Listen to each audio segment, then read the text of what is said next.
Hello, everybody. Welcome to Shawna's Miraculous podcast. Today, I'm excited to welcome Mr. Christopher Hughes. Hey, Hi, Chris. everybody. For those of you who do not know Christopher Hughes, he's joining me from Australia and brings a wealth of experience in the world of access consciousness, facilitation, voice, bodies, and relationships. You also have a podcast called In Between the Sheets, a podcast about sex. Yep. Uh, I would listen to it while I was traveling. Um, and also, Chris, you are a facilitator of Being You, Truth About Sex, Leaders of the Future, Access Body Processes, Access Bars. You are an Access certified facilitator. And so you are the head of Right Voice for You. So you can do facilitator training and classes. And you're also the manager of the Antique Guild. You're also the vice president of ADAA and the creator of The Elegance of Living. So, I've done lots of things. yes. Yep. And you also have the class that you're doing with Gary right now. It is Sex, Yes, When. Yes. So you'll notice a common theme. There's a lot of sex in the mix. Yeah. Yeah. Which is perfect because today our topic on the podcast is sex. How does it get any better? I'm excited to talk about sex with you, Shauna. Woohoo. Yeah. Like it was so cool. I was having a conversation with a friend because I know you and I had talked before like a while ago, and I did invite you, and then I invited you just recently because I was chatting with a friend, and it was just such a fun conversation and everything, and I was like, oh, I gotta call Chris and see if he wants to do an episode. Well, thank you so much for inviting me. Thank you for hopping on. Well, should we just kind of like hop to the questions? Absolutely. Let's launch in. So you have questions that people have sent in for us? Yep, there were two people. Awesome. Well, also like I noticed that um like sometimes like questions aren't sent in, but I noticed a lot of people really when it came to the topic of sex, they were just like kind of clutching their pearls, or they were like, "Oh no, I'm not even going to go there." Uh like I wonder what's up with that because to me it's a very fun, healthy, amazing conversation. Like I wonder what like you're aware of when people just jump away from that topic. I think regardless of the society that we were raised in or how progressive a family you had, there still is just so much shame attached to sex.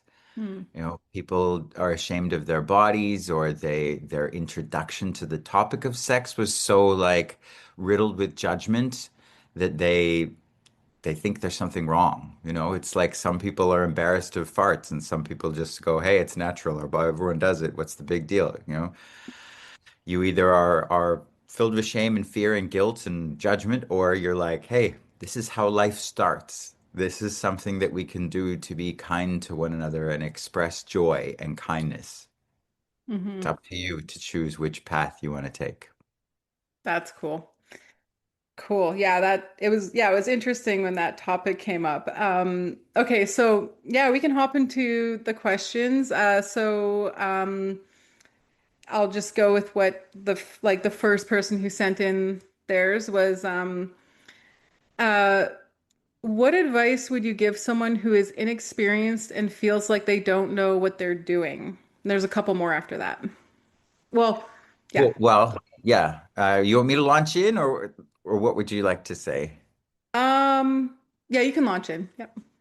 Cool. Well, the only way to remedy inexperience is get some experience. Like, and make sure that that's what you really want. Because, like I said earlier, sex has so many like judgments and points of view attached to it, and we have been filled with projected messages from day dot about what sex should be, or like how right you are if you're slutty, and how right you are if you're a virgin, and how wrong you are if you're slutty, and how wrong you are if you're inexperienced. So all of that is just point of view. You got to figure out, what do you really want here? Like, don't judge yourself for being inexperienced. This might be an exciting place to start. So you get to explore what it is you really want. Like, if there was no rule book and you could have a sexual reality that worked for you, what would that look like? Hmm. And ask, I really believe the universe is a benevolent and generous place. So ask for what you'd really like. What is it that you'd really like as your reality with sex if no one else's point of view is relevant? Yeah, that's pretty cool. Like, I think you did touch on it very well when you said there's a lot of hesitation. Well, like there's judgment, which could create a hesitation where people are like, "Oh, I don't know what to do." And then so it kind of goes into this kind of the second part where she was saying the question was like, um, so basically, my friend was saying that she wants everything to be perfect and right for her partner, but actually freezes because she wants her partner to experience and feel the same way she does.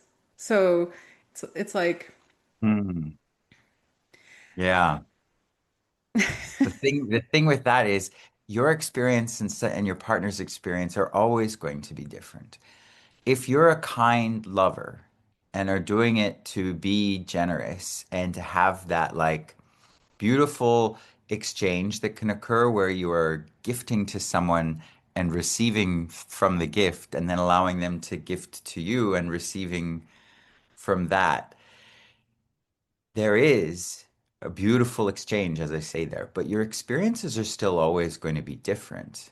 Like, please don't judge yourself for not doing a good job or not being the kind of lover that you want to be. One thing I always say to people is the best sex toy out there possible is communication.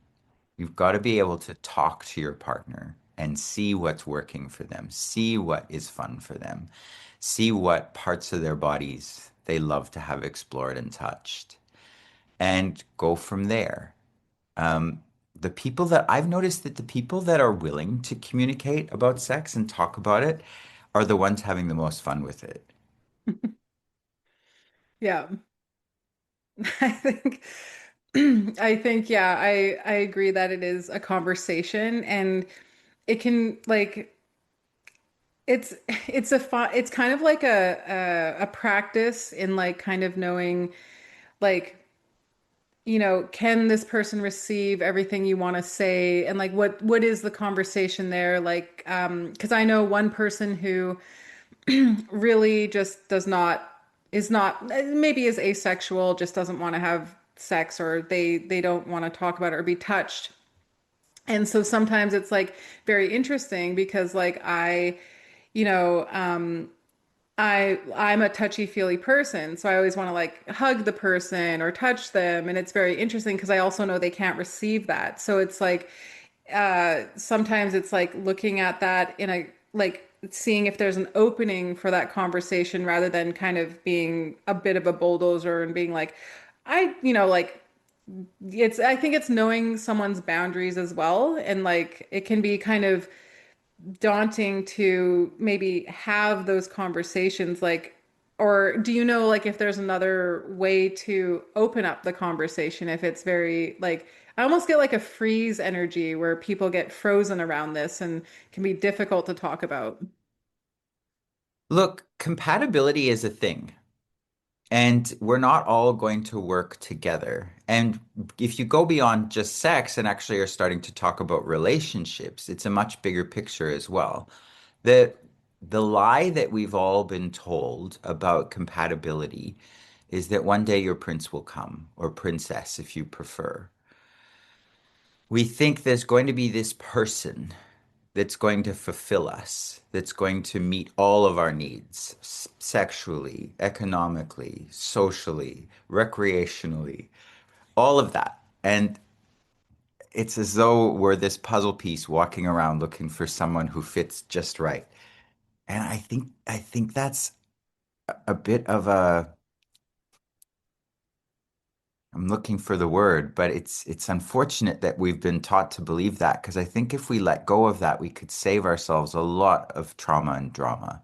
Hmm. You may find people out there that do fulfill a lot of what you're looking for, and maybe not everything. Um, like you're talking about your asexual friend. That's the reason why I bring this up. That person might be a lot for you and bring you a lot of joy.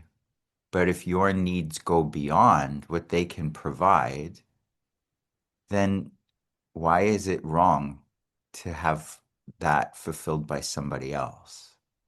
Rather than we need this all to come from one person, like you may enjoy them so much and enjoy them romantically, and that's reciprocated, but they can't provide for you sexually and physically what you actually require.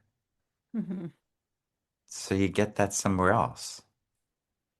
Yeah, that's that's yeah, it's so interesting how because earlier you'd also mentioned like that whole give and take, and one of the conversations was like, if I could just like completely take that out of my world, because that give and take where it's like you have a ledger and you're like, well, uh if you kiss me I have to kiss you back type of thing. It's like, what if that just did not exist, and like you said, you were just kind of with people and present and able to receive and not have this like demand on the person that, yeah, to give, for them to give you what, like that whole kit and caboodle type of thing, like Yeah. When I've had the most, let me backtrack a little bit, but like I've had periods of my life where I've been looking for my person. And then I've met people and made them the one and the answer and the source of my happiness. And I would be so invested in their approval of me and what they thought and what was going on for them. And I spent so much time focused on them, I really lost me. Mhm. And when I broke that cycle, is when I finally realized, oh, I found my person. It's me. You've really got to be your own person. And when someone comes along that contributes to that and is fun and adds to the picture, great. But if you are making them your person, you've got to function from need, which is like that internal scarcity and lack and insecurity that most people are carrying around with them. It's not wrong. It's nothing to be ashamed of. No one's taught us to be whole and to actually like who we are. Mhm. Wow. And so then sex, when you actually like who you are, you're not afraid to ask for what works for you and what you desire, from my point of view. That's really cool. It's kind of like, yeah, I totally get that. Um, I that's like so much right there. So, um, so the third part of that question is, I mean, I think we may have already answered it too, or talked to it, because the other part is what happens when we stop trying to perform, get it right, or create the perfect experience and instead become curious about what our partner actually desires and what is possible together. So it's kind of like we may have already touched on that. That's Yeah, absolutely. um and then yeah, like yeah, I think that's really cool because like I almost can't really put the words to it, so I probably will hop to the other question because I that's like like I said, that's a whole lot there that can contribute. Like when you are taking care of yourself, and it's almost like when you said that, it was a great facilitation because I'm like, oh yeah, I can just go back to like loving myself and then go from there because people show up all the time. Like, it's like um it's a lot There's no of shortage of people. There's yeah. 8.1 billion people. Yeah. Yeah, exactly. Um, oh, oh yeah. Oh yeah. Oh, so this is question two. So what would be miraculous when it comes to sex, and what if sex could actually get greater? So I think this might be so what could we create, explore, experience when we let go of expectations, what it's supposed to look like? So the part where it gets greater, sometimes it looks like what I can sense from this is that like maybe some people when they're together, like in a relationship, long-term relationship, could be 1 year, could be 15 years. It's almost like how could sex continuously get greater for couples? Hmm. Good question, because that's not what most people have as a reality. And what science says that after 12 months, hormonally, we're no longer in love. Like the hormones that they attribute to love, the dopamine, the serotonin, the all of those joy and connection-based hormones that our body naturally secretes. Then when the novelty wears off for us with that person after what they say about 12 months, I actually think it's probably shorter. Um, for a lot of people, the intimacy goes away. The sexual connection starts to dissipate and disappear, which is why statistically, after that first year, most couples are only having sex like once a month, if that. And that's not wrong. If that's working for you, you're happy, great. But for those who would like something greater, who would like a different reality with this, you've got to keep exploring and asking for something different. And even making sex in your relationship dynamic a priority. There's, both of us facilitate access consciousness classes or have been involved with it. And there's a really cool tool that they give you in the facilitator manual where it talks about for you doing something 1 hour a day that is just for you and a nurturance of you. 1 hour a day and 1 day a week. So, they talk in the manual about that being for your body or for, just like something that really brings you joy. Well, I was speaking with a couple who do that with sex. They make sex for them a priority in their relationship and they will do something together sexually 1 hour a day and 1 day a week. Now, some of you listening are like, wow, an hour a day is a lot, let alone a whole day a week. But they've kind of broadened the definition of sex for them. Like sex for them will be anything that is physically intimate, like cuddling or giving each other a massage or even going for a walk together and holding hands, like making sure that physical intimacy is prioritized for them.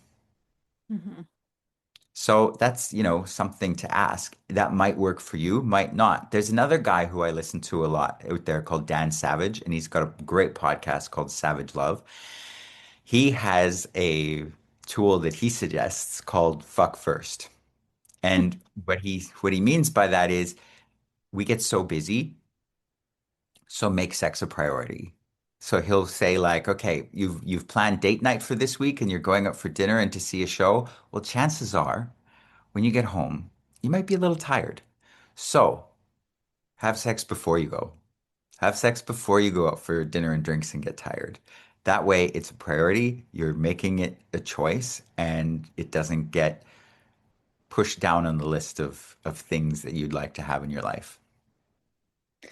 Yeah, like the cool thing about that could be it like if you do like sex first, it could be like you get to enjoy more of your partner, because that choice, like having dinner and then going to sleep, is one choice. But then if you spend your time and have sex, then it could be reopening that time to spend just more time, like, I guess, like in bed, and going back, sometimes it takes me a while to remember these things, but like for if someone does have an experience, what I kind of find is when I had zero experience, like I bought some books and I read some books.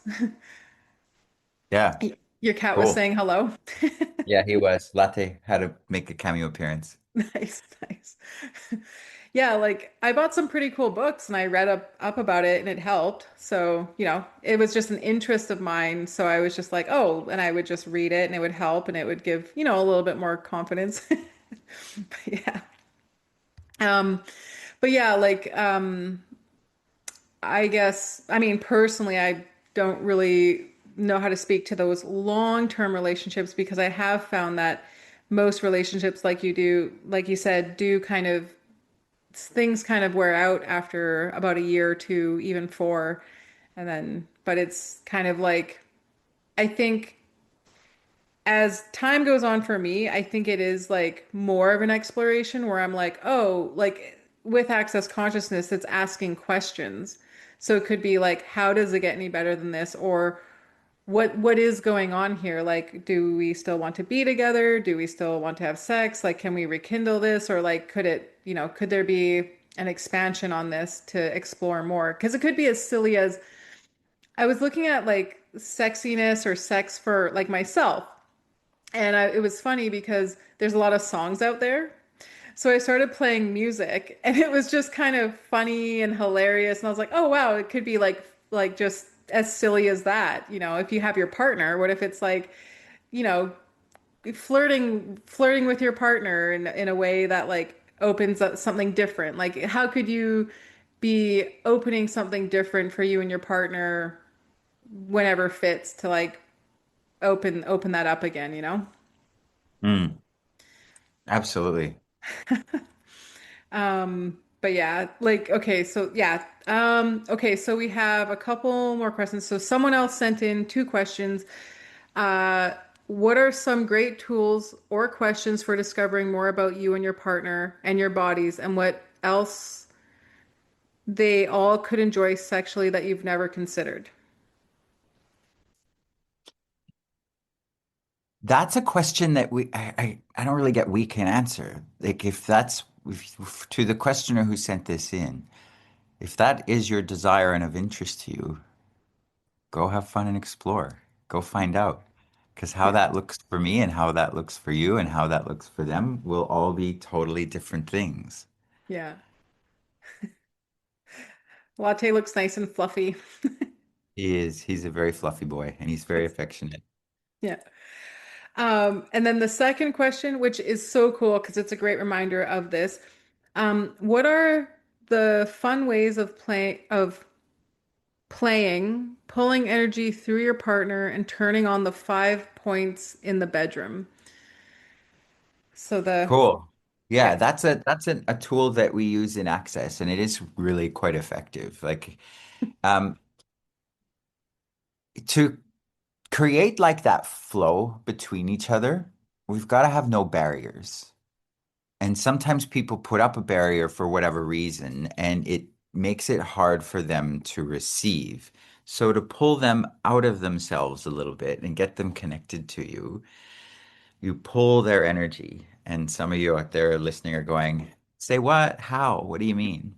All you have to do is ask. All you have to do is connect to them in their bodies. Like for everyone out there listening right now, reach out, connect to everyone in their bodies.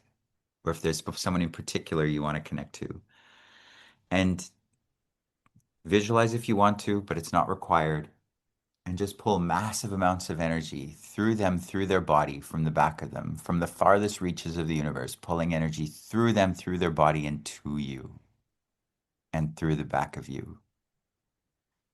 Now, this works the best when you're speaking, when you're looking at somebody that is kind of far away and not in your presence. Because ideally, if you want an that flow between you. It's not just about pulling energy from them. It's about having no barrier and gifting them you and your energy and pulling their energy to you so that there's an even exchange and you have this beautiful, intimate engagement. So that's that tool. The other tool that this person mentions is flipping on somebody's 5 points. And we all have these 5 points on our bodies that if you flip them on, kind of like a light switch, it tends to turn on their body. So the points are here and here, like the lymph nodes on the outside of the armpits, just slightly tucked under. The solar plexus. Sorry, my cat is like being very adventurous right now. The solar plexus and in the inner thigh on the either side of the genitals, just in the groin. And you flick them on all together at once. Just flick them on and allow that person's body, stay present with their body and allow that person's body to turn on. Believe me, it works. I've done it many times. That is really cool. I think like anybody listening definitely sense that. Like, Yeah. uh yeah, the cool thing about this is like I think the people who sent in questions were like excited to listen to this and I was chatting about to people earlier and they're like, I'm definitely going to download this episode." Yay. Yeah. See, to me, sex shouldn't be significant. It shouldn't be scary. Like most people do it for recreation or procreation at best, but I really see that it's a choice for creation, which there's a difference there, you know? A lot of people, they have weird motivations for sex.